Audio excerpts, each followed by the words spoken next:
संभाल के इस वृत्ति को मेरे मनवा रखना संभाल के।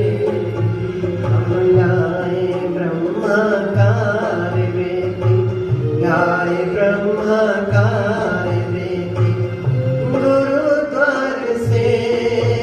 इस वृत्ति को मेरे मनवा रखना संभाल के।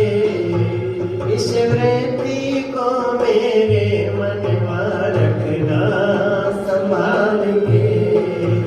इस वृत्ति को मेरे मनवा रखना संभाल के। राम कृष्णाय वासुदेवाय देवकी नंदनाय च नंदगोपकुमाराय गोविन्दाय नमो नमः। श्री कृष्ण गोविंद हरे मुरारे हे नाथ नारायण वासुदेव। वंदं गुरुपद पदम परागा सुरशिशुवास सरसनुरागा।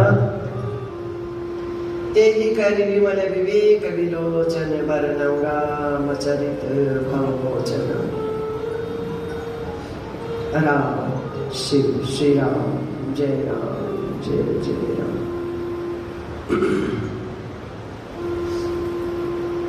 सुखदेव जी महाराज राजा परीक्षित जियों के माध्यम से, भागवत जी के माध्यम से, श्रीमद् भागवत महापुराण के माध्यम से जिज्ञासुओं को बता रहे हैं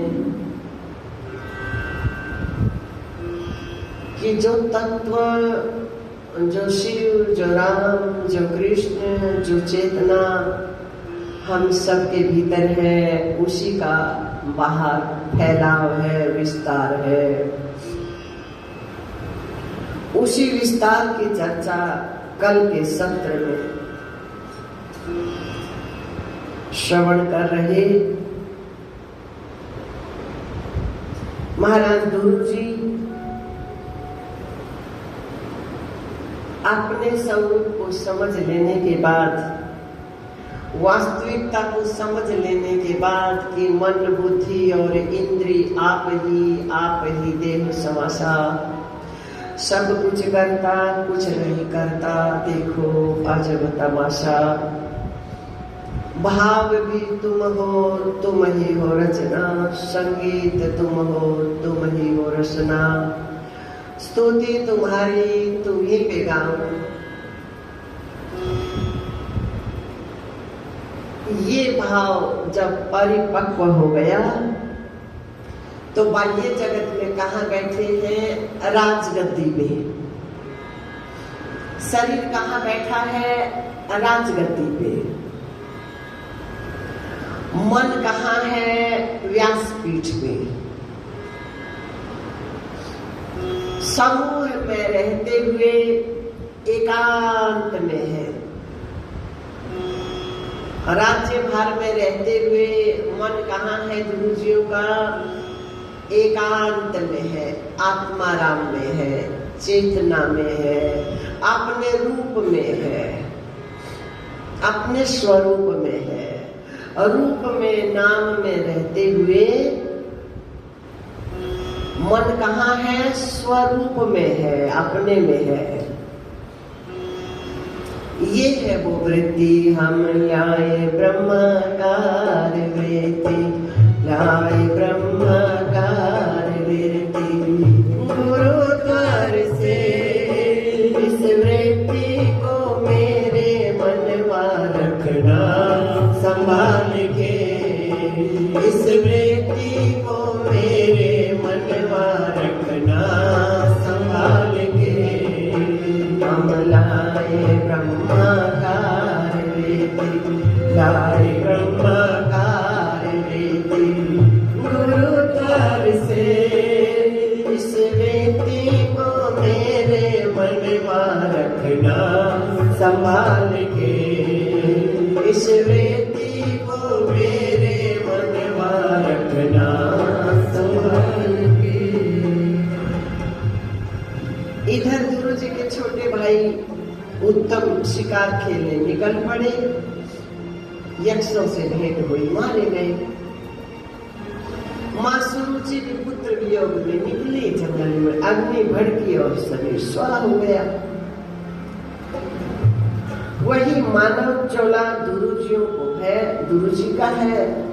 वही मानव चोला माँ सुरुचि का है। वही मानव चोला उत्तम का है। लेकिन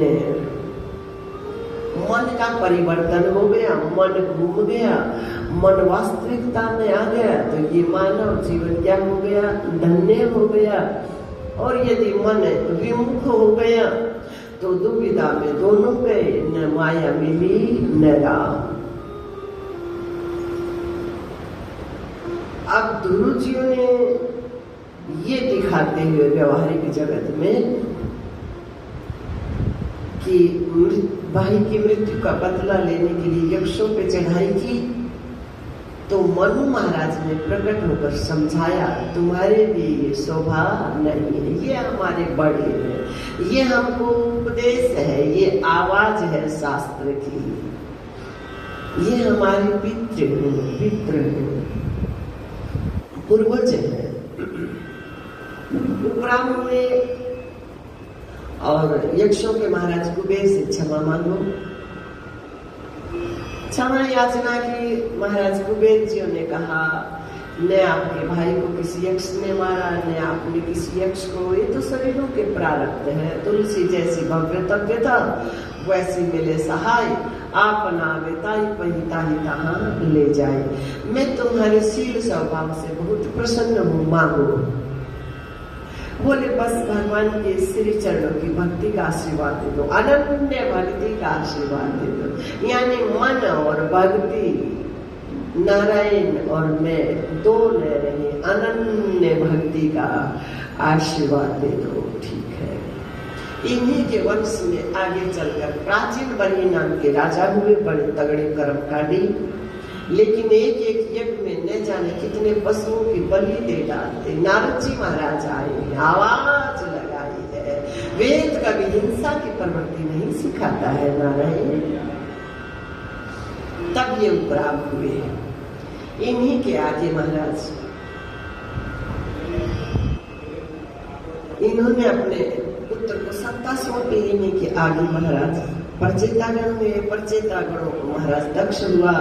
परचेतागण महाराज दक्ष को सत्ता सौंप तपस्या के लिए जा रहे थे। मार्ग में नारद जी महाराज मिल गए।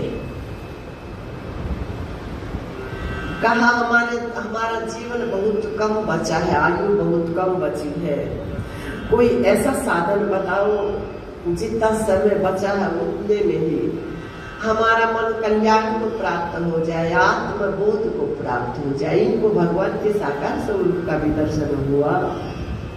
लेकिन मम दर्शन फल परम अनुपा, जीव पाव निज सहज स्वरूपा।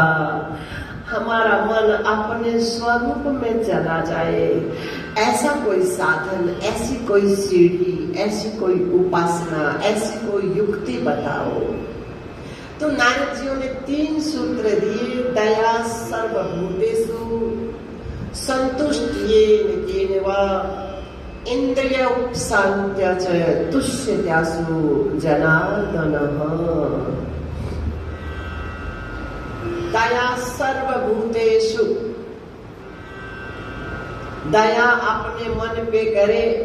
आकाश, वायु, तेज, जल, पृथ्वी, इन 5 भूतों से शरीर का मिश्रण है। मन पे दया करे, मन को इन 5 से समेट कर संतुष्ट ये वा, भीतर संतोष भरा है, भीतर आनंद भरा है। ये न प्रकार जैसे तैसे सिमटे हुए मन को उधर ले जाए। सर्व इंद्रिया उपशांत्या, इंद्रियों के उस पार ले जाए अपने मन को। ये तरीका, ये युक्ति बताई। वही जो सुबह आपने सुना, रूप में रहते रहते परे में रहते रहते मन को परे से समेट कर शरीर में रखे। भीतर शरीर आत्मा है, चेतना है। शरीर के भीतर रहते रहते मन को समेट कर रखे, जैसे सभ्य बहन बेटियां भरी भीड़ में भी अपने शरीर को, अपने वस्त्रों को ऐसे समेट लेती हैं कि कोई छुए नहीं दूसरा, और छू भी जाए तो वो सिमटी हुई है, वो नहीं छूती है। उसी प्रकार से हमारा मन भीतर ही भीतर शरीर में, इंद्रियों में, प्राणों में, इन पांचों भूतों में रहते रहते अपने आप को ऐसा समेट कर रखे, ऐसा समेट कर रखे, ऐसा सजग रखे, ऐसा जागरूक रखे कि बस अपने आप के सिवाय किसी को न छुए। इसे पतिव्रता कहते हैं। एक के अलावा, आत्मा के अलावा, सत्य के अलावा हमारा मन अन्य किसी को भी न छुए। वो चाहे मन स्त्री के चोले में है, चाहे पुरुष के चोले में है, चाहे गृहस्थ में, वानप्रस्थ में, सन्यास में है, किसी वर्ण गोत्र धर्म में है, बाह्य जगत के व्यवहार में, वो पतिव्रता है।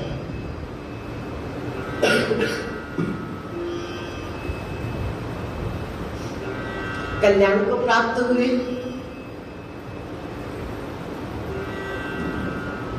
आगे इनके महाराज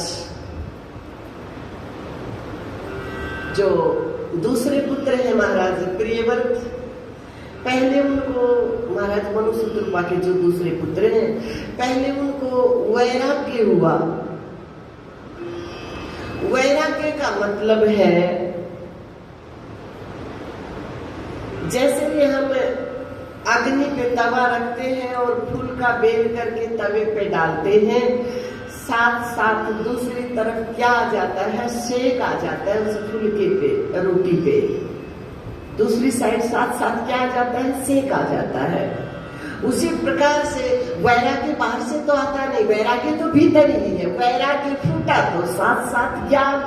भाई सीधी सी बात है, भक्ति, ज्ञान, वैराग्य नाम अलग अलग है, बात एक ही है।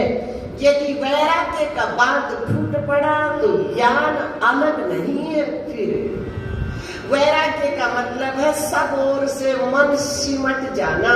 सब ओर से सिमटा हुआ मन जाएगा कहाँ, ज्ञान में लय हो जाएगा, अपने स्वरूप में लय हो जाएगा, एक हो जाएगा, एक रस हो जाएगा। तो समझ में आ गया। वैराग्य होते ही क्या आ गया, समझ में। समझ क्या, ज्ञान हो गया, बोध हो गया कि ये संसार बंधन का कारण नहीं है, ये शादी विवाह बंधन में कारण नहीं है, ये जगत बंधन में कारण नहीं है, ये जितना भी साम्राज्य दृश्यमान जगत है ये बंधन में कारण नहीं है। बंधन में कारण है हमारा मन। हमारा मन चाहेगा।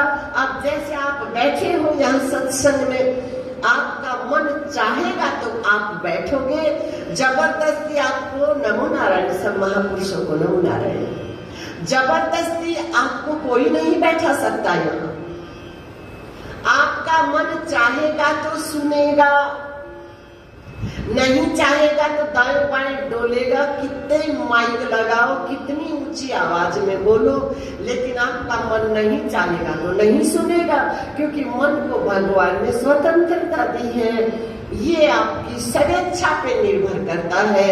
आप सुनना चाहते हो कि नहीं, आप देखना चाहते हो कि नहीं, आप कल्याण चाहते हो कि नहीं।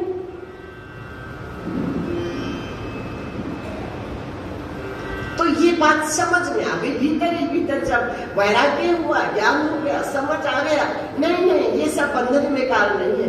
यदि मेरा मन कहीं नहीं बंधेगा तो शादी भी कुछ नहीं बिगाड़ेगी, बाल बच्चे भी कुछ नहीं बिगाड़ेंगे, आश्रम मठ मंदिर भी कुछ नहीं बिगाड़ेंगे, घर मकान कोठी बंगले झोपड़ी आदि कुछ नहीं बिगाड़ेंगे।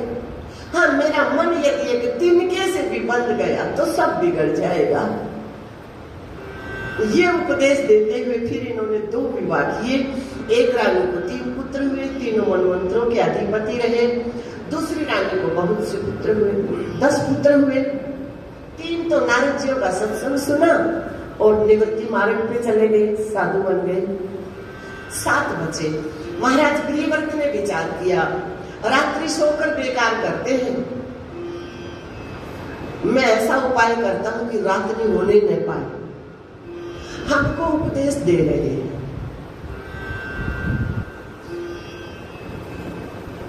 ज्ञान के लिए, वैराग्य के लिए, भक्ति के लिए, समझ के लिए।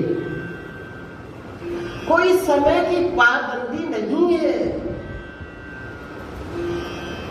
हाँ, एक विशेष मुहूर्त है 3 से 6 बजे तक सुबह का, कारण उस समय पूरा वातावरण शांत होता है, चंचल प्रकृति के साथ बेहोश होते हैं। थोड़ा बाह्य दृष्टि से एकांत होता है उस समय।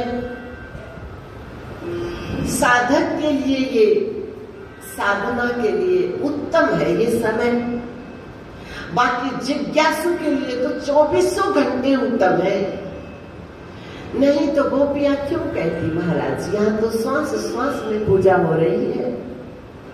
कौन सुबह देखे कौन शाम देखे, पूजा सुबह 3 से 6 बैठे और प्राण पखेरु निकले दोपहर, रात्रि 12 बजे, दोपहर 3 बजे। तो प्रातः और उस समय यदि मन चलायमान है, मन पूजा में नहीं है, मन वंदन में नहीं है, मन एकांत में नहीं है, तो वो 3 घंटे वाली साधना फिर किस काम की? क्योंकि अंत मति सो गति, आखिरी के समय मन जहां होगा वही आएगा। इसलिए ये कोई समय की कोई पाबंदी नहीं है, किसी भी समय, और बल्कि समय को तो बांधना ही नहीं चाहिए। समय है कहाँ? इधर आ जाओ, इधर ये अच्छा, समय है कहाँ? सुनीता आप उधर जाओ, गुड़िया भी उधर चली जाओ।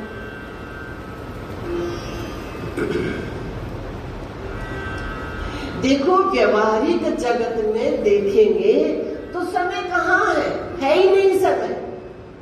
और वास्तव में देखेंगे तो समय ही समय है। बाह्य जगत की, बाह्य सांसारिक दृष्टि से देखेंगे तो आपको किसी भी समय एकांत नहीं मिलेगा। रात्रि को देखोगे तो साइड में कोई खुर्राटे भर रहा होगा, वो आवाज आएगी। कुत्ते भौंक रहे होंगे गली में, वो आवाज आएगी। कभी कोई आ जाएगा, कभी कोई आ जाएगा।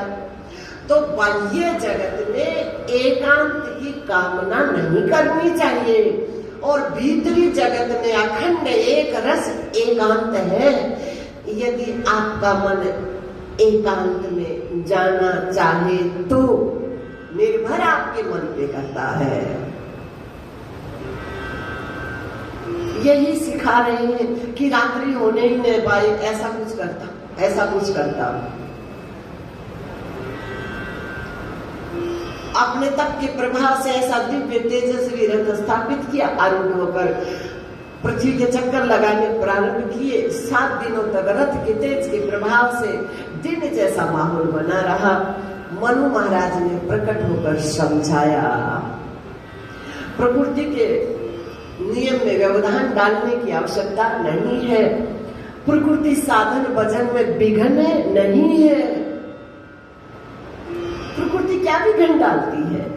हवा अपने बह रही है, बारिश अपने पड़ रही है, बिजली अपने कड़क रही है, बादल अपने गरज रहे हैं, आंधी तूफान अपने चल रहे हैं, वृक्ष वनस्पति अपनी अपनी जगह है, पहाड़ पर्वत अपनी अपनी जगह है। बताओ हमको कहाँ टक्कर लग रही है? हमारा मन जानबूझकर उनको याद करे, उनमें टक्कर मारे, तो ये किसकी गलती है? प्रकृति विक्षेप डालने वाली नहीं है। प्रकृति तो माँ है।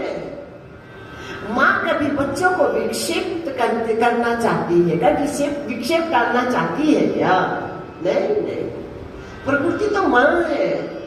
जहां बैठो उनकी गोद में, ये शरीर भी तो प्रकृति है। कहाँ जाओगे, कहाँ खोजोगे एकांत? ये शरीर भी प्रकृति है। इसके भीतर, इसकी गोद में ये शरीर भी माँ है। इसकी गोद में बैठे आपका मन, बताओ ना। कितना लाड से प्रकृति माँ ने अपनी गोद में ले रखा है आपको, और आप हो कि समझने का प्रयास ही नहीं कर रहे हैं। आप हो कि नींद नहीं खुल रही, आप हो कि समझने को ही तैयार नहीं हो। मत मानो इसको प्रारब्ध का पिंजड़ा। आओ माता, अच्छा माता जी दूसरी, प्रारब्ध का पिंजड़ा मत मानो, ये प्रकृति माँ है ऐसा मान लो। हम माँ की गोद में बैठे हैं, सब ओर से हमको ढका हुआ है। क्या देर लगेगी समाधि में जाने? माँ की गोद में बच्चा चिंता करता है क्या? माँ ने अपने आप देख ले, तो हम माँ की गोद में हैं।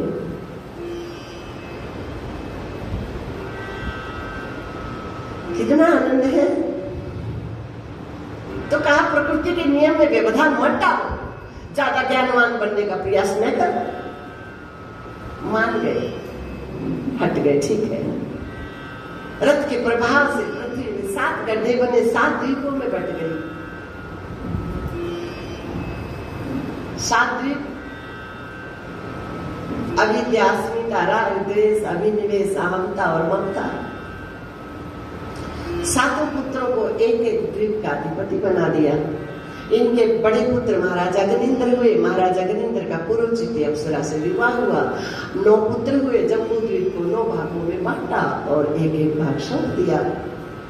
और इन्हीं के आगे चलकर हुए हैं महाराज भरत जी।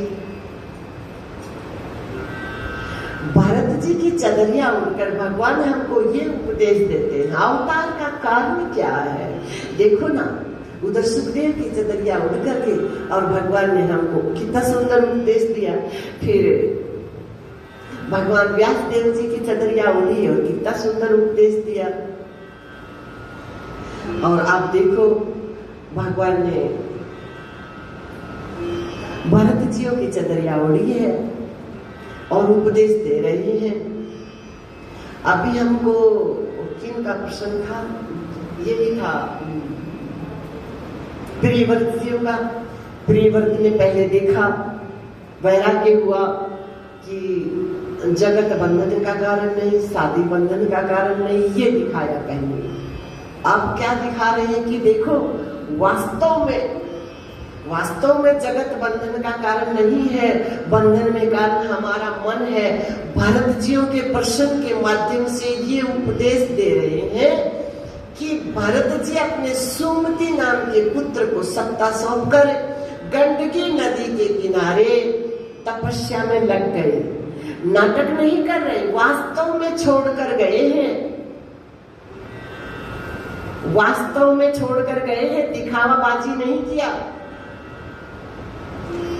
लेकिन वहां एक हिरण के बच्चे से मन लग गया। उधर से क्या छोड़ा? राजभार छोड़े, मात पिता सुत भगनी और लग गई राम भजन की लगन। छोड़े मात पिता और भगनी, लगी राम भजन की लगनी। अग्नि उत्पन्न हुई बोध की काम क्रोध की रात कटी। अग्नि उत्पन्न हुई बोध की काम क्रोध की रात कटी। सब छोड़कर आए, वास्तव में हृदय से छोड़कर आए हैं। लेकिन ये दिखा रहे हैं कि लोग ऐसी फटकार पड़ी है, ऐसी लताड़ है यहाँ कि छोड़ आए हीरे जवाहरातों से जड़ा हुआ सिंहासन, प्रिय संतान, प्रिय पत्नी, राजमहल, प्रिय प्रजा। लेकिन यहाँ आकर एक हिरण के बच्चे से मन क्या हो गया? हिरण के बच्चे ने नहीं पकड़ा, हिरण के बच्चे की गलती नहीं है, मन की गलती है। मन हिरण के बच्चे में लग गया, बस। अभ्यास क्या चलने लगा? अभ्यास चलना चाहिए था, उधर सब छोड़कर आए। ईश्वर का सुन, सच्चिदानंद तू, नित्य निर्द्वंद तू। ये चिंतन चलना चाहिए था। श्रोतगण कीर्तितव्यश्च, ये कीर्तन चलना चाहिए था, लेकिन कीर्तन क्या प्रारंभ हो गया? मेरे हिरण का बच्चा ले जाने कहाँ गया होगा, भूखा होगा, प्यासा होगा। माला क्या जाप होने लगी? हिरण के बच्चे का जाप होने लग गया। अब बड़ी सुंदर लगी वो चदरिया, तो लोग आपके मन को ये चदरिया उड़ा देते हैं। खुद ही पर्दा है यार के लिए, वरना कोई नकाब नहीं दिलदार के लिए। स्वेच्छा से हिरण की चदरिया स्वीकार की है। भगवान कहाँ किसको कौन चदरिया उड़ाते हैं? कहाँ टाइम है उनके पास? कोई फालतू है क्या? कोई खाली है क्या? कभी उनको कोई चिट्ठी पुकार रही उनकी सुननी है, कभी महाभारत के युद्ध के प्रांगण में कटीरी पुकार रही है, मेरे अंडों की रक्षा करना, मेरे बच्चों की रक्षा करना। बताओ, स्वेच्छा से ओढ़ी है ना हिरण की चदरिया, किसी और की तो गलती नहीं है ना। घर वालों ने भी रोका टोका नहीं, ठीक है जाओ महाराज, कल्याण करो महाराज, तपस्या करो महाराज, साधन करो महाराज, है ना। और स्वेच्छा से क्या ओढ़ी? हिरण की चदरिया। मन तो वही है, सूक्ष्म शरीर वही है, चेतना वही है, स्मृति बनी रही, नमो नारायण है, स्मृति बनी रही कि मानव की चदरिया मिली हुई थी, जिसके लिए कहा बड़े भाग्य मानो से तनु पावा, सुर दूर ग्रंथन गा। इसलिए कहा शरीर में रहते रहते भी चिंतन मत करो। मानव चोले का भी चिंतन करता रहेगा मन, तो फिर दोबारा आना पड़ेगा। बड़े भाग्य मनुष्य तन पावा, सुर दूर सतग्रंथ भावा, सुर दूर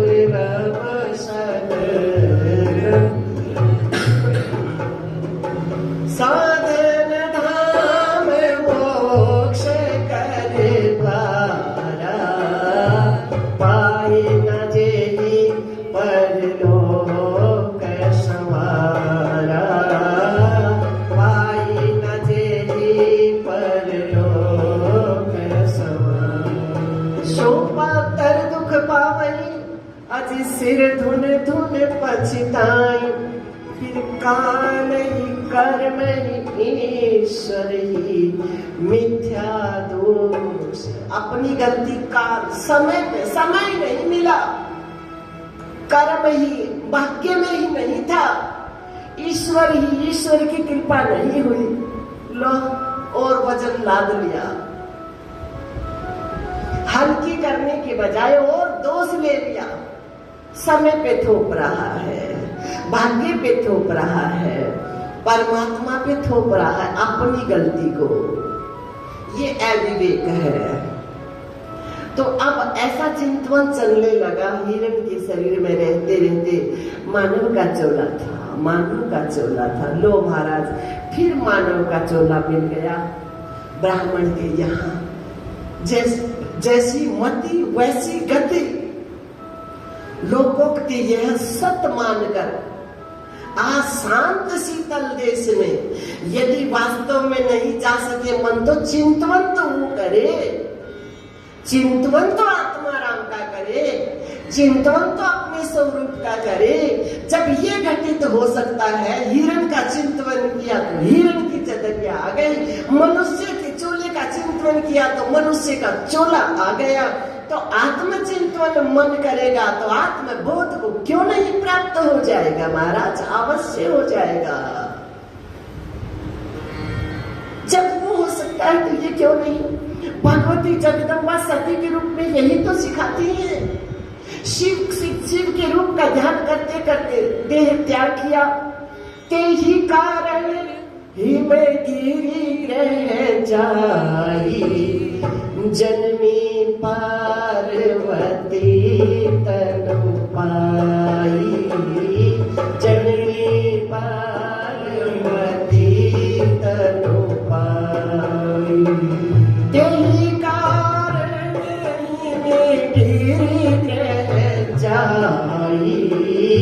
जननी पार्वती तनु पाई, जननी पार्वती तनु पाई। और फिर मिल गई महादेव जी से।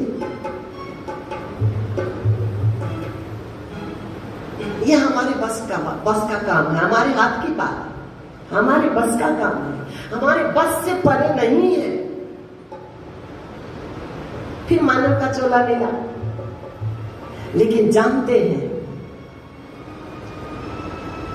विवेक है, मन में समझ है। पीछे मानव का चोला था, हिरण की चदरिया का चिंतन किया, ओढ़नी पड़ी। फिर मानव के चोले का चिंतन किया, ओढ़नी पड़ी ये चदरिया। अब नहीं, अब बस बहुत हो गया।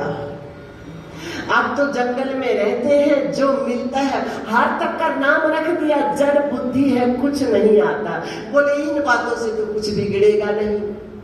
कोई हमारे इस पिंड को ज्ञानवान कहे, भगत जी कहे, गुरु जी कहे, महाराज जी कहे, तपस्वी कहे, मंडलेश्वर कहे, तो कुछ बन जाने वाला नहीं है।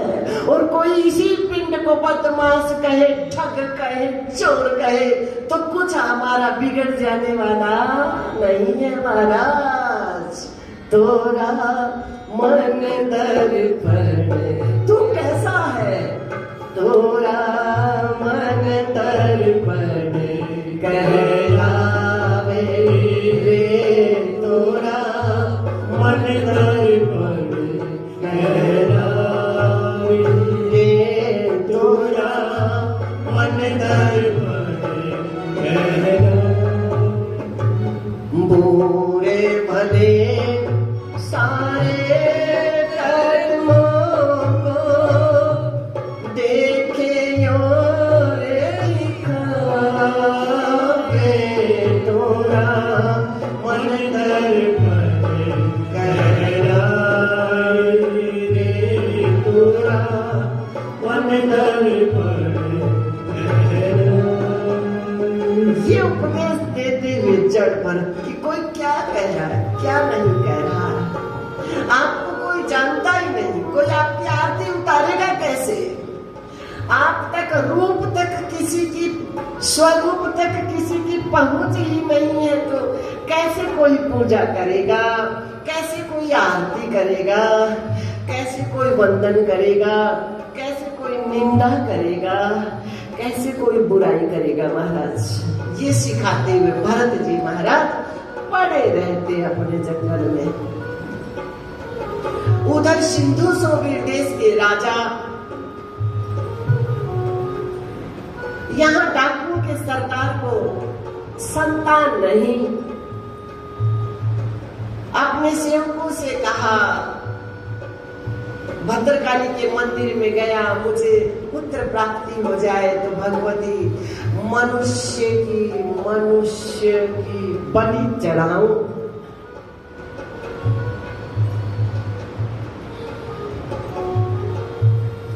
मन की बलि चढ़ाऊं, मन को समर्पित कर दूं, भाव तो ये है बलि का। अब मनोरथ पूर्ण हुआ, डाकू घूमते गए, देखा भरत जी महाराज है, चलो महाराज चल पड़े। बड़ा स्नान कराया, पड़े रहते थे ऐसे ही। आज बहुत स्नान हो रहा है, उपटन लगाया जा रहा है। और भरत जी देख रहे हैं, कभी तो चने भी नसीब नहीं होते थे, वो भी बंदर ले जाते थे। और कभी तो महाराज आज तो क्या सेवा हो रही है, आइए क्या सेवा हो रही है आज तो। यहाँ का आया गुरु जी ने फिर कि बाबे मैं फकीर मन को न चने बांध सकते है ना, फकीर मन को न तो चने बांध सकते और न हलवा पूरी बांध सकते। महाराज बाबे मोज फकीरा दी, बाबे मोज फकीरा दी, बाबे मोज फकीरा दी, बाबे। माता कुर्सी पे बैठ जाओ, माता जी के पास बैठ जाओ। बाबे मोज फकीरानी बाबा बेमौज फकीरानी बाबा बेमौज फकीरानी बाबा बेमौज फकीरानी कोई करे पूजा कोई देव गाली कोई करे पूजा कोई देव गाली अब फकीरों की दुनिया अजब है निराली। देखो तो एक बार अपने मन को फकीरी में लाकर देखो तो सही। ऐसा ना सोचो कि ये वस्त्र पहनेंगे तो फकीर होगा हमारा, वरना वस्त्र तो पहना रखा है भगवान ने पहले ही। वस्त्र तो मां प्रकृति बनी बैठी है, बस इस वस्त्र के भीतर आपका मन फकीर हो जाए, फिर देखो तो कितना आनंद है। फकीरों की दुनिया अजब है निराली, फकीरों की दुनिया अजब है निराली। कोई करे पूजा कोई देव गाली कोई करे पूजा कोई देव गाली। फकीरों की दुनिया खुशी से भरी है, फकीरों की दुनिया खुशी से भरी है। कोई क्या बिगाड़ेगा, ज्यादा से ज्यादा इस शरीर की गर्दन उतारेगा, ज्यादा से ज्यादा इस शरीर का गला घोटेगा, ज्यादा से ज्यादा इसको विष पिला देगा, ज्यादा से ज्यादा इसकी मार पिटाई कर देगा। और जगत क्या कर सकता है ये बताओ इससे ज्यादा। फकीरों की दुनिया खुशी से भरी है, फकीरों की दुनिया खुशी से भरी है। खुशी की सदा बजती रहती है ताली, खुशी की सदा बजती रहती है ताली। औरों के पिया परदेश बसत है, वो लिख लिख भेजे पाती, और मेरा पिया मेरे घर के भीतर मिली रहूं दिन राती। खुशी की सदा बजती रहती है ताली, खुशी की सदा बजती। ताली क्या है, ताली क्या है? मन आत्मा से मिले, मन चेतना से मिले, मन आत्मा रूपी संत से मिल जाए ताड़ी, फिर जगत में आए, फिर मिल जाए, फिर जगत में आए, फिर मिल जाए। क्या खुशी की बात, क्या आनंद है। औरों के पीला कह रही है, मीरा कह रही करे इंतजार कोई, खड़ा रहे डोडी पे कोई। औरों के पिया परदेश बसत है, वो लिख लिख भेजे पाती, और मेरो पिया मेरे घट के माही मैं मिली रहूं दिन राती, मैं मिली रहूं दिन राती। तो भरत जी महाराज तो खुशी की ताड़ी बज रही, वाह तो हमारी चदरिया को बड़ा मन मन कर धोया जा रहा है। आज तो बड़ा उपटन लगाया जा रहा है, आज तो बड़ी साबुन लगाया जा रहा है हमारी चदरिया पे। क्या खाओगे महाराज जी? बोले भाई सवा चक्कर कुछ खाया ही नहीं, जो ले आओगे ले आए महाराज। खीर पूरी वाह लगी लपट महाराज, बड़ा आनंद है। वाह वाह वाह वाह। बोले आगे चलकर देखेंगे आपकी। वाह वाह ठीक है महाराज। चलो महाराज कहाँ? भद्रकाली के मंदिर में। अब भगवान के 4 प्रकार के भगत होते हैं, अर्थार्थी, आर्त, जिज्ञासु, ज्ञानवान। अर्थार्थी, मेरा ये कार्य पूरा हो जाए, हनुमान जी महाराज मैं आपकी स्वामनी लगाऊं। आर्त, दुख की घड़ी आई, बस मेरा सर्वस्व आप ही हो भगवान, संकट बेटा फिर भूल जाते। भगवान कह रहे ये भी अच्छे लगते हैं मुझे। एक जिज्ञासु अपने अरूप में उतर जाने का जिज्ञासु, मन में जिज्ञासा जगे कि मेरा स्वरूप कैसा है, उसको जानने की जिज्ञासा जगे। भगवान कह रहे वो भी मुझे प्रिय है, मनोरथ पूरा हो जाता है। एक ज्ञानवान, ज्ञान होने के बाद सत्य एक ही है, परमात्मा एक ही है, नाना रूपों में अवतरित होते हैं, निराकार साकार दो नहीं है, एक ही है।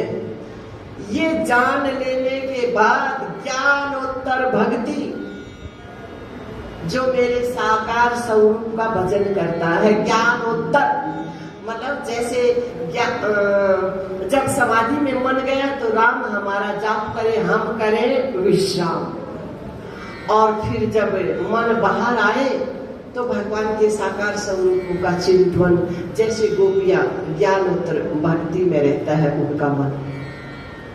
तो कहेंगे जो ज्ञानवान भक्त है ये मुझे सबसे प्रिय है। तो ऐसे भगवान के ज्ञानवान भक्त ने जब सुना कि वो सच्चिदानंद घन भगवान आज मुझे भद्रकाली के रूप में बुला रहे हैं महाराज, पहुंच गए। वहां जाते देखा दस्युराज के हाथ में नंगी तलवार है। अभी अभी आपने सुना ना, जगत जाता, जगत की पहुंच है कहां तक? इस खोपड़ी तक ही तो जगत की पहुंच है। और भगत तो चाहते हैं, ये बंधन है, अच्छा है ना, किसी कारण से जल्दी से ये बेड़ी खुले, जल्दी से इस प्रकृति से बाहर आकर व्यापक में एक हो जाऊं। यदि इसमें कोई सहयोग करते तो कितनी अच्छी बात है। मीरा जानती नहीं थी क्या ये विष है, जानती नहीं थी। वो तो ज्ञान की मूर्ति है महाराज।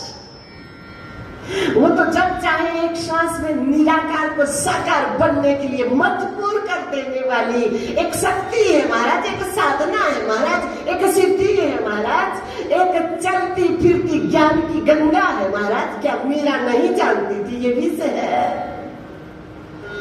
लेकिन बन जाए बात ठीक है, एक साइड हो। मीरा नहीं जानती थी क्या ये हला है, ये नाग है? जानती नहीं थी क्या? जानती थी। मीरा जानती नहीं थी क्या कि राणा कहां तक गिर सकता है, ये जगत कहां तक गिर सकता है? क्या जानती नहीं थी? ध्यान में ही सब कुछ दिख जाता है।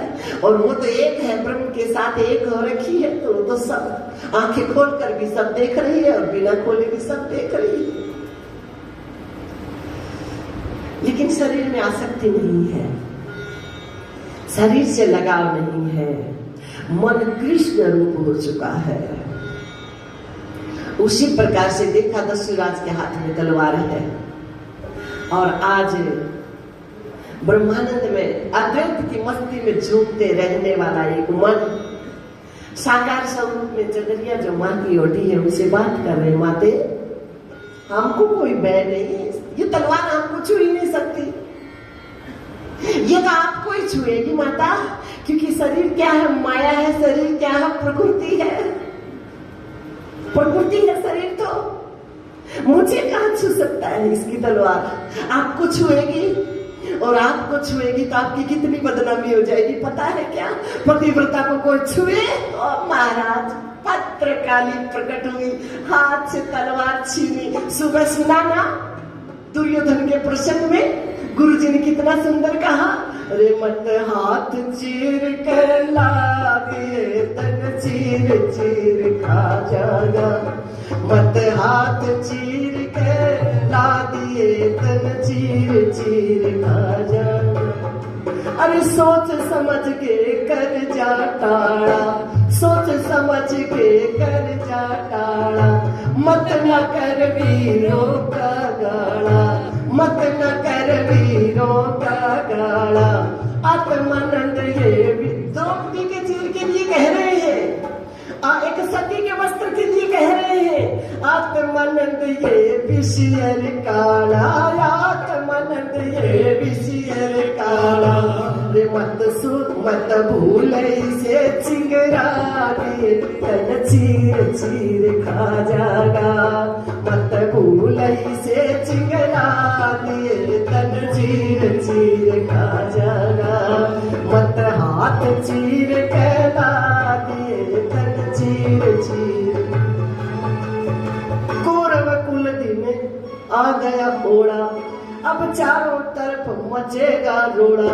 और चीर नहीं ये बम का घोड़ा, मत अग्नि इसे दिखा दिए तन चीर चीर खा जागा। मत अग्नि से दिखा दिए तन चीर चीर। बस वही हुआ, दशरथ के हाथ से तलवार छीनी और सबकी गर्दन अलग कर दी।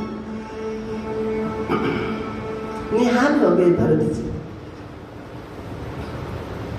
अब मां प्रकृति की छाया में निश्चिंत होकर विचरण कर रहे। उधर सिंधु सौम्य देश के राजा रघुगण नित्य प्रति सत्संग सुनने जाते हैं। कहा? कपिल भगवान के यहाँ। जिन कपिल भगवान के सानिध्य में आते ही मां का मन बोध को प्राप्त हो गया, ज्ञान को प्राप्त हो गया। उन कपिल भगवान के यहाँ महाराज रघुगण हर रोज सत्संग सुनने जाते हैं, हर रोज भगवान के श्री मुख से। आज जा रहे हैं, पालकी में बैठे हैं, क्योंकि देह अभिमान छोड़कर जब तक मन सत्संग नहीं सुनेगा ना, चाहे हर रोज भगवान सुनाते रहेंगे, जब तक मन शब्द के उस पार नहीं जाएगा ना। शब्द के उस पार कब जाएगा? जब सुनेगा। सुनेगा कब? जब इस पिंड को भूलेगा, जब इस शरीर को भूलेगा, इस शरीर से अपनी मैंपनी को हटाएगा महाराज, तब सुनेगा। सुनेगा तो समझ में आएगा, समझ में आएगा तो शब्द के उस पार जाएगा। लेकिन सुनते हैं रोज। आज सम्राट पने के अहंकार के वशीभूत हुए पालकी पे आरूढ़ हुए जा रहे हैं। एक भाई को बुखार आया, शरीर कांप रहा, पालकी कांप रही। क्या कर रहे हो भाई? कहा एक भाई को बुखार आ गया। कोई दूसरा बंदा मिले उसे जोत लेना भाई। अब आ रहे थे भरत जी अपनी मस्ती में झूमते हुए, बाबा जी हाँ भाई इधर आओ। आ गए। जानते हैं शरीर का प्रारब्ध है, जिधर ले जाएगा।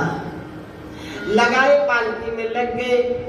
अब चींटी का मतलब है, और कोई कीड़ी मीड़ी का चक्कर नहीं है। चींटी का मतलब है चींटी बहुत सूक्ष्म है, छोटी है।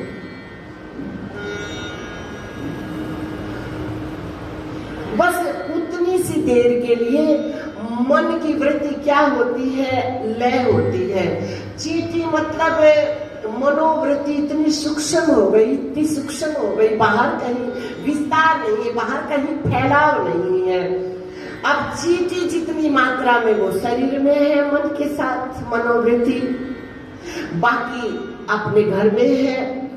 तो पूर्ण रूप से कभी कभी जैसे सुबह सुना ना, जितासनो, जित श्वासो, जित संगो। श्वास की गति कितनी तेज होती है, लेकिन मन श्वासों पर विजय प्राप्त करे। मन श्वास से पहले जाए उधर।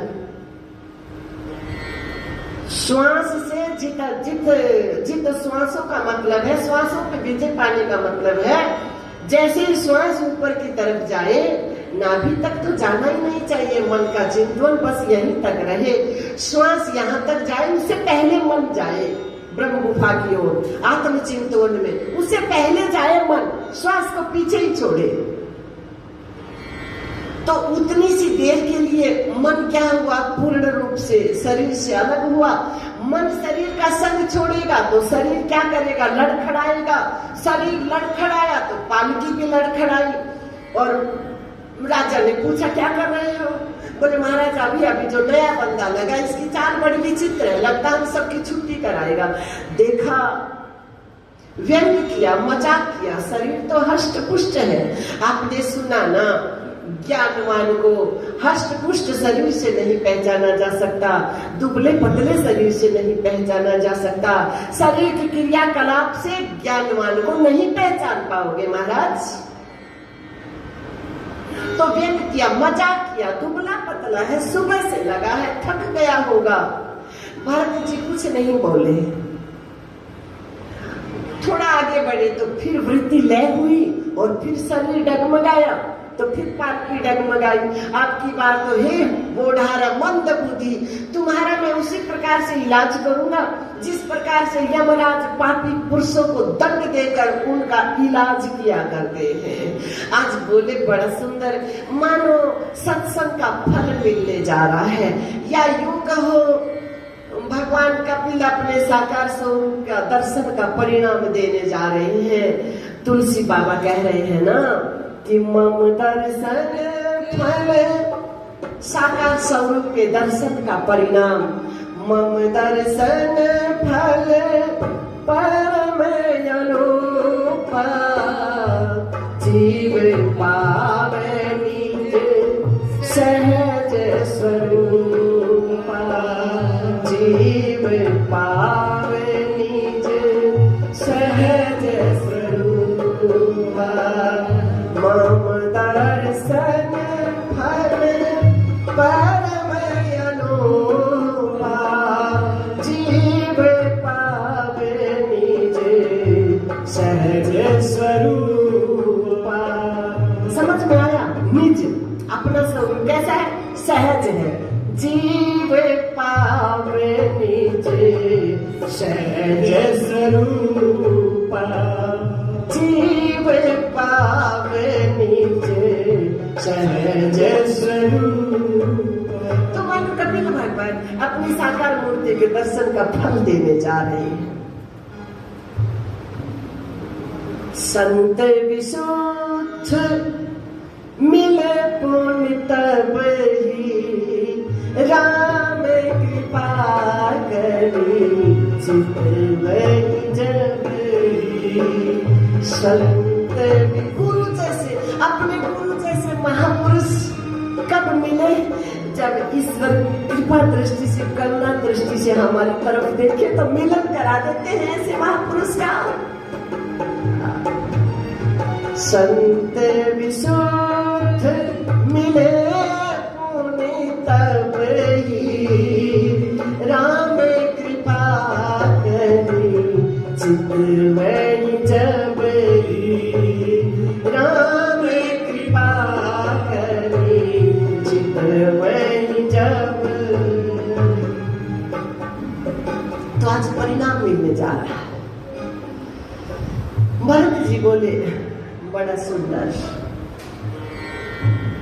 हमको उपदेश देते हुए कि बोले तो बस यही बोलना चाहिए, सुने तो उसी को सुने, बोले तो उसी को बोले महाराज, नहीं तो मौन हो जाए। आज बोले बड़ा सुंदर बोले। राजन यहाँ बीमार कौन है जिसके उपचार की बात हो रही है? यहाँ कौन बीमार पड़ा है महाराज? मीरा के पास बैठे बुला करके ले आए, पाना जो पीली पड़ी, लोग कहे पिंड रोग। तो कह रहे हैं यहाँ बीमार कौन है महाराज जिसका उपचार करने के लिए आप उतारू हो रहे हो? माना आप मेरे शरीर की पिटाई करोगे, शरीर की पिटाई करने से मेरी तो पिटाई आप कर नहीं पाओगे। शरीर को मृत्यु दंड दे डालोगे लेकिन मुझे तो नहीं मार पाओगे। शरीर की गर्दन उतार दोगे लेकिन मेरी गर्दन तो नहीं उतार पाओगे। समझ गए ना क्या बता रहे हो महापुरुष? क्या बरस रहे हैं हम पे? गुरुओं ने दिया ये लारे तुम्हें, सुनियो संत सुजान। गुरुओं ने दिया ये लारे तुम्हें, सुनियो संत सुजान। गुरुओं ने दिया ये लारे तुम्हें, सुनियो शरीर से हमारा मन इतना बंध गया, इतनी आसक्ति बना बैठा, इतनी ममता कर बैठा, उससे हमारे मन को उठाने का प्रयास कर रहे हैं कि शरीर को दंड दिए जाने से मुझे दंडित नहीं कर सकते हो राजन। पालकी से उतरे हैं, महाराज ने देखा ब्रह्मज्ञानी महापुरुष है, दंडवत प्रणाम किया। कहाँ रहते हो, क्या आता पता है, क्या नाम गाम है?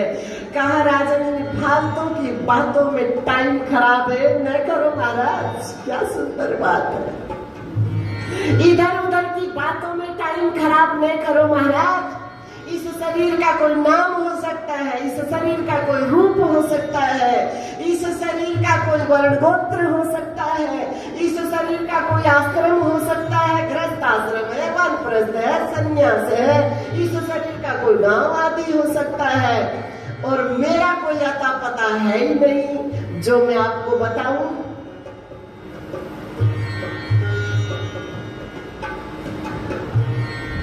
ठीक है महाराज, आप जो हो वो बने रहो, लेकिन ये बताओ, अभी आपने कहा कि शरीर को दंड दिए जाने से आत्मा को दंडित नहीं किया जा सकता, शरीर को मार दिए जाने से आत्मा को नहीं मार दिया जा सकता। हे महापुरुष, हमने सावधानतया शरणु, बार बार एक ही बात को पक्का करवाया जा रहा है। भागवत एक अभ्यास है, बार बार हमारा मन किस प्रकार से तीनों गुणों से, तीनों शरीरों से, तीनों अवस्थाओं से अछूता है। हम इसमें रहते हुए भी बिल्कुल इससे अछूते हैं। बार बार ये बताया जा रहा है, शब्दों का हेर फेर है, लीलाओं का हेर फेर है, लेकिन बात एक ही बार बार दोहराई जा रही है। कह रहे राजन, हमने अग्नि जलाई, बर्तन रखा अग्नि पे, उसमें पानी डाला, चावल डाला, अग्नि के ताप ने बर्तन को गर्म किया, पानी को उबाल दिया, चावल का भात बना दिया। तो आप ये कैसे कह सकते हो कि शरीर को दंड दिए जाने से आपको दंडित नहीं किया जा सकता, शरीर की मृत्यु से आपकी मृत्यु नहीं हो सकती, ये कैसे संभव है? भरत जी महाराज ने कहा, राजन सत्संग सुन सुन करे बातें तो विद्वानों जैसी करनी सीख गए हो, लेकिन हो निरे मूर्ख।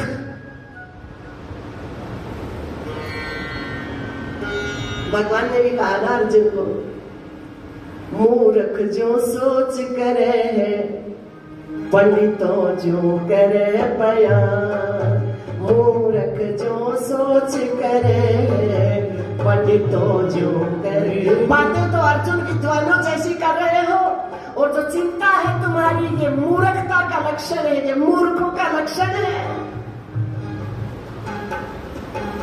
वही कह रहे राजन, बातें तो विद्वानों जैसी करनी सीख गए, लेकिन मेरे मूर्ख हो।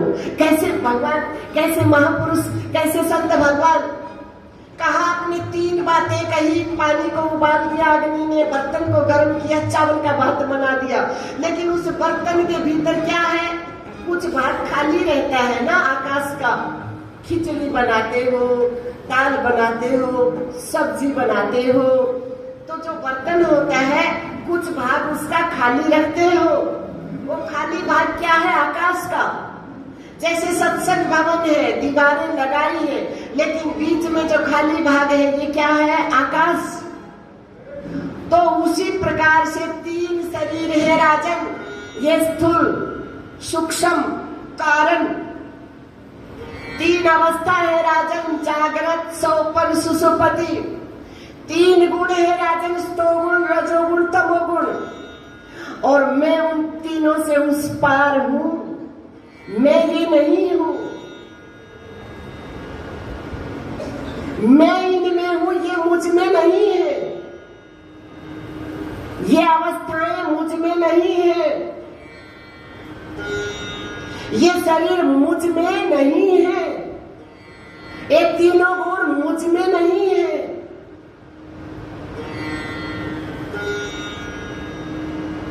सौपन तुम्हारे में है क्या? सौपन तो तुम अलग से देखते हो। आज मैंने ऐसा सौपन देखा, तो देखने वाला तो अलग होता है, उसका रूप नहीं होता है। 100 को 100 से देखा नहीं जाता, वो तो बस अनुभव है, वो तो मौन है, वो तो संकेत है, बस इशारा मात्र है। तो ये सब मुझ में नहीं है महाराज। इनके मर जाने से मेरी मृत्यु तब हो जब ये सब मुझ में हो। ये मुझे छू ही नहीं सकते। अग्नि ने बर्तन को गर्म किया, पानी को उबाला दिया, चावल का भात बनाया, लेकिन वो जो आकाश है खाली, उसको जला दिया गया। बस राजन वैसा ही मेरा स्वरूप है। घड़े के टूट जाने से घड़े के भीतर का आकाश टूट नहीं जाता राजन। इस शरीर के मर जाने से मेरी मृत्यु नहीं हो सकती राजन। और मेरा ही स्वरूप ऐसा नहीं है राजन, आपका भी स्वरूप वैसा ही है। लेकिन आपके स्वरूप की आपको अनुभूति कब होगी? जब ये मिथ्या देह अभिमान स्वीकार कर रखा है ना आपके मन ने कि मेरा परिचय मैं ये हूं, इससे मन सिमटेगा। उसी समय आपको भी अनुभव हो जाएगा। उसी समय आपने सुबह कथा में सुना, ये शरीर क्या है? प्रेय। जगत क्या है? प्रेय। जब 6 प्रश्न किए कि किम श्रेय, पहला प्रश्न श्रेय क्या है? एक श्रेय है, एक प्रेय है। जगत प्रेय है, शरीर प्रेय है, और हमारा जो स्वरूप है वो श्रेय है। परमात्मा श्रेय है, शाश्वत है, प्रेय त्यागने योग्य है, श्रेय स्वीकार करने योग्य है। परे से अछूता रहना चाहिए, शरीर में मर जाना चाहिए, डूब जाना चाहिए। तो कहा जिस पल आपका मन इस प्रेय से, इस शरीर से सिमट जाएगा भीतर ही भीतर, जैसे पतिव्रता अपने शरीर को समेट कर रखती है भीड़ में भी महाराज, कोई छू क्या जाए, ऐसे तुम्हारी मनोवृत्ति हो कि मेरा मन इस शरीर को छू क्या जाए, इसके भीतर रहते रहते। यही तो कला है।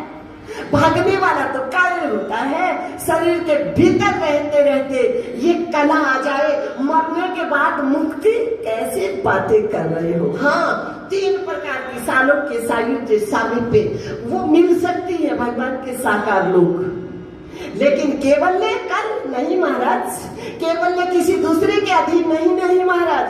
केवल्य आप स्वयं के अधीन है, ज्ञान स्वाधीन है। बार बार कहा जाता है जिस पल तुम्हारा मन सिमट जाएगा इस तरह से, परे से शरीर में सिमट जाएगा, जिस पल तुम्हारा मन, बस उसी पल बात बन गई महाराज। धन्य हो गए दोनों गुरु शिष्य। अब कहा है महाराज बहुत मुश्किल लग रहा है, कोई ऐसा भी साधन है क्या? कोई ऐसी भी युक्ति है क्या? सुखदेव जी महाराज से राजा परीक्षित जी पूछ रहे हैं। उनके लिए तो कुछ पूछना नहीं है, बस दोनों बातें साथ साथ चला रही है।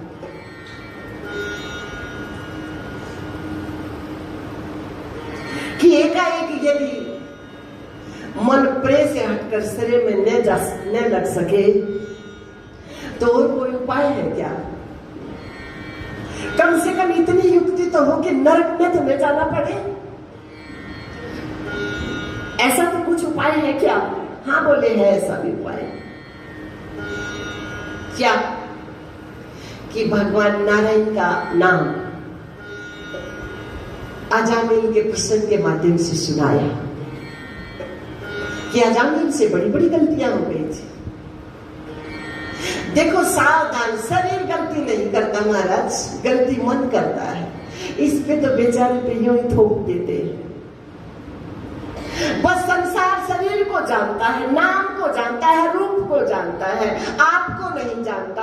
इसलिए आपको तो कुछ कह नहीं सकता, शरीर को छोड़ता नहीं बेचारे को। जबकि गलती मन की है, और थोप दिया जाता है इस शरीर पे। लो महाराज, ये बेचारा कुछ नहीं करता। मन में बार बार ऐसा विचार आता है, फिर इंद्रियों के साथ आता है, इंद्रियों के माध्यम से बाहर आता है, वैसा वैसा क्रिया फिर शरीर के द्वारा करवाता है। बेचारा शरीर क्या करे, तुम जिधर चलाओगे उधर जाएगा। इसकी बदनामी क्यों करते हो? इसके माध्यम से तो, इसके भीतर बैठ करके तो तुम्हारा मन सिद्धि को प्राप्त हो सकता है, ज्ञान को प्राप्त हो सकता है। फिर तुम्हारे शरीर की वाह करेंगे लोग, क्योंकि तुमको कोई नहीं जानता, इस शरीर को जानते हैं बस। इसलिए भोमासा सेठ प्रताप को कह रहे, महाराणा प्रताप को, कहाँ जा रहे हो? बट्टा ना लियो खोड़ के सुनियो माँ। प्रताप, आपको कोई नहीं जानता, आपके शरीर को जानते हैं, आपकी क्रियाकलाप को देख रहे हैं शरीर के माध्यम से जगत वाले, और कहेंगे देखो प्रताप क्षत्रिय होते हुए, वीर होते हुए, और कैसे पीठ दिखाकर भाग गए। क्या उनको पता नहीं था कि यहाँ का माता मारी जाएगी और गर्दनें उनकी उतारी जाएगी। आज धरेंगे कटारी खोड़ पे, गऊ भरेंगे बिला, अनरथ होंगे जी भारत अंदर, और ये सब तोड़े जाएंगे मंदिर। धरेंगे जने उतार के बद गायत्री जा, किसके भरोसे छोड़ के जाले पड़ता। 3 पीढ़ी करूं क्या, करूं क्या? प्रताप ने कहा क्या करूं?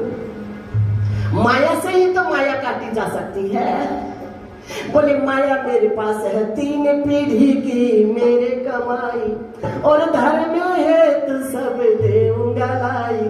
धर रखी है जोड़ के, आप अधिकारी हो ले लीजो आप। धर रखी है जोड़ के ले लीजो आप। और हे प्रताप, धीरज धर्म मित्र अरुणारी, आपद काल पर रखिए जारी। अजी पट्टा न लाइयो खोड़ के सुनियो माँ बाप। बट्टा न लाइयो खोड़ के सुनियो माँ। आपके शरीर को जानता है समाज, आपके शरीर की तरफ इशारा करेंगे। इसको क्यों बदनाम करने में तुले हो प्रताप? तो बस उसी प्रकार से तो कहने लगे नरक में तो ना जाना पड़े, कम से कम ऐसा कोई उपाय कहाँ है ऐसा? भगवान नारायण का नाम, उठते बैठते सोते जागते, युक्ति होती है संतों के पास। भागवत जी एक युक्ति बता रहा, शास्त्र हमको युक्ति दे रहा। मन विकारों से भरा है, नाना प्रकार के विचारों से भरा है, उसमें नारायण नाम का जल भर दो मन में। उठते बैठते सोते खाते जागते, वो फिर सांसारिक जो चिंतन है वो निकल जाएगा और नाम का चिंतन चलता रहेगा। फिर आखिर में धीरे धीरे अंतःकरण शुद्ध हो जाएगा, और शुद्ध अंतःकरण में आत्मा का प्रतिबिंब आ जाएगा, आत्मा का प्रकाश आ जाएगा, मन में विवेक हो जाएगा, और मन अपने रूप में आ जाएगा। मन खो जाएगा अपने आप के अंदर, मन का क्या हो जाएगा? रचनदार टूट जाएगा। बात वही घटी। सरल मार्ग है ये, ज्ञान मार्ग थोड़ा कठिन है, ये भक्ति मार्ग है। बस सुमरण में लगा दो, इतना सुमरण हो जाए महाराज, बस सुमरण के बिना वो कुछ मन में चले ना, इतना सुमरण हो जाए। और देखो ना प्रहलाद जियों का जीवन देखो, प्रहलाद जियों का जीवन भी हमको यही उपदेश दे रहा है। प्रहलाद जियों को गर्भ में ही मंत्र दीक्षा मिली है, उनके मन को नारद जियों के द्वारा नाम जप के सहारे मन को नाम की लपेट में ऐसा लिया उसी लपेट के सहारे बेनामी में चला गया मन, आत्माराम में चला गया मन, भय से मुक्त हो गया मन। अब मरेगा तो शरीर मरेगा, मेरा पिता मुझे तो मार नहीं सकता, शरीर को मारेगा। शरीर कल मरता, आज मरे, आज मरता, अब मर जाए। नाम से कहां तक चले गए? बेनामी तक। देखो, जाना तो पड़ेगा बेनामी में, सीधी सी बात, लेकिन प्रयास नहीं करना पड़ेगा, अपने आप चला जाएगा। बस मन हमारा इतना नाम जपे, इतना नाम जपे, इतना नाम जपे, जिस हाल में जिस ढाल